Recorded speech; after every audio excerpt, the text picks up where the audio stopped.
overview of all the different things that the loose money did at the University of Washington.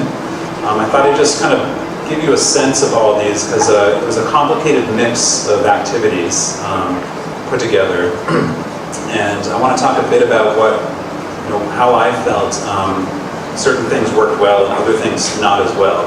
Now that I'm almost finished with the project, I think we have another 6 months or so before the project officially ends. So just a few pictures. This is some of the students from the first field school in Indonesia. Dowd there in his field clothes. We worked at 2 different sites, kind of a Metal Age site that went up into the colonial period, and then a Neolithic site on a different island. It was an absolutely fantastic experience with its challenges that you always have in the field, but intensive. We were there for 6.5 weeks. I also made all the American and non-Indonesian Southeast Asian students do a intensive language course in Indonesian language in Yogyakarta before we went to the field. It was only about 3 weeks of that, and I'm not sure.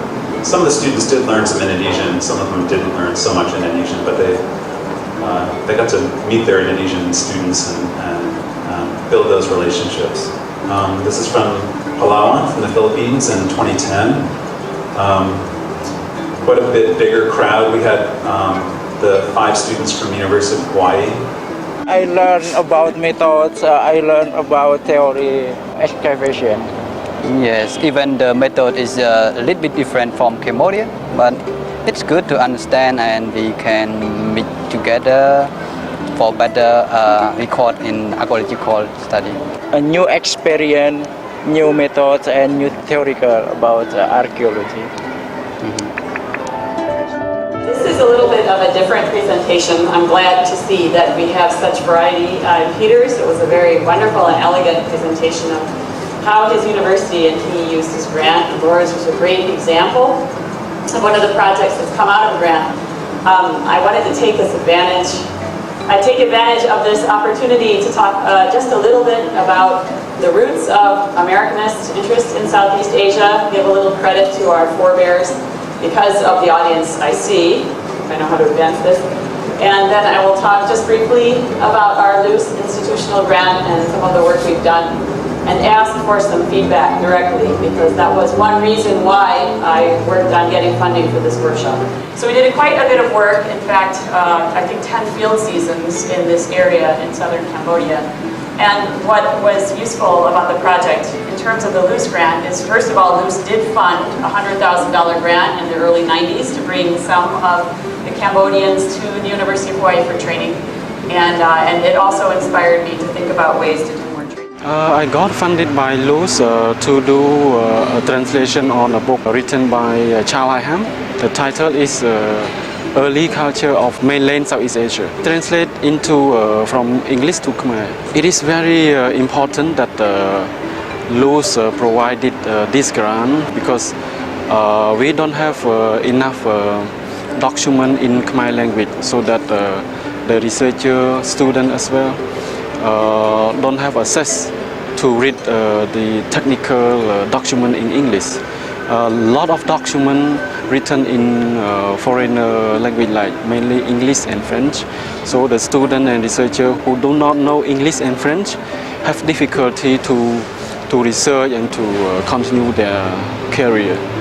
So Luce provides a great opportunity for the young colleagues in Southeast Asia in the field of archaeology. But when the Luce finishes to support, so it is another challenge for us, not only Cambodia but for other countries in Southeast Asia. So I would like to suggest that the Luce should be taken into consideration to continue the support in the future.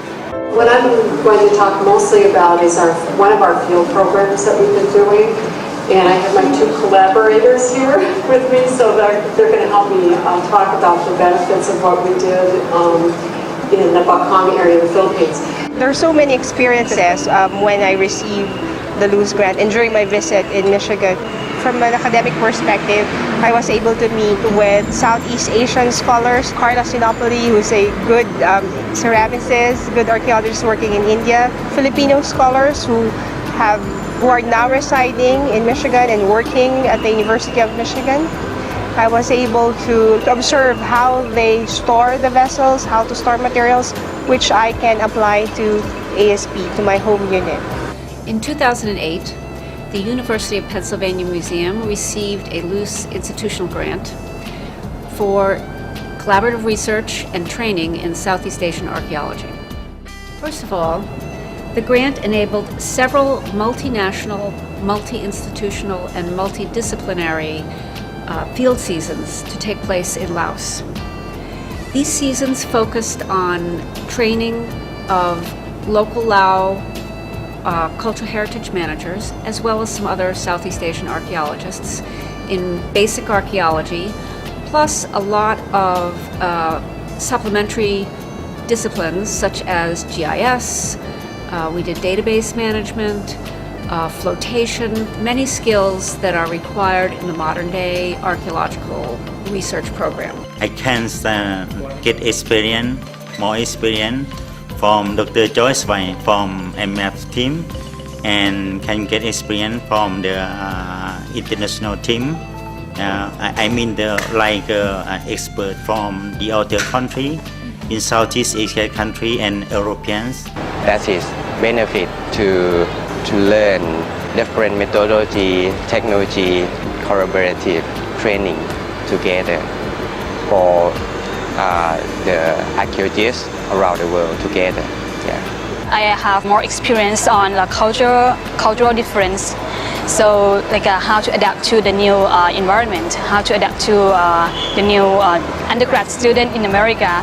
And the next one is for our community, public archaeology, and I think it's useful for me because in Thai, and I can compare between Thai community and how to work with or deal with the community in America, because they all have a totally different culture, and I learned about the native right. And I can adapt that concept to Thai archaeology too. I really appreciate to have this kind of funding because it gave us an opportunity for the knowledge sharing and also build a network within the South Asian country, and also it's elevate the education and training South Asian archaeologists, and I think that is something that is very important in our region. But I think about the future of South Asian archaeology, I think that we still need a lot of higher education. We still need a lot of South Asian to study in the more higher degree, such as PhD, because our region badly needs the research-oriented project. So if we have the more personnel that have the good training in terms of research, in the future we can work equally with our Westerner counterpart, and we will build up more knowledge to contribute to the world archaeology.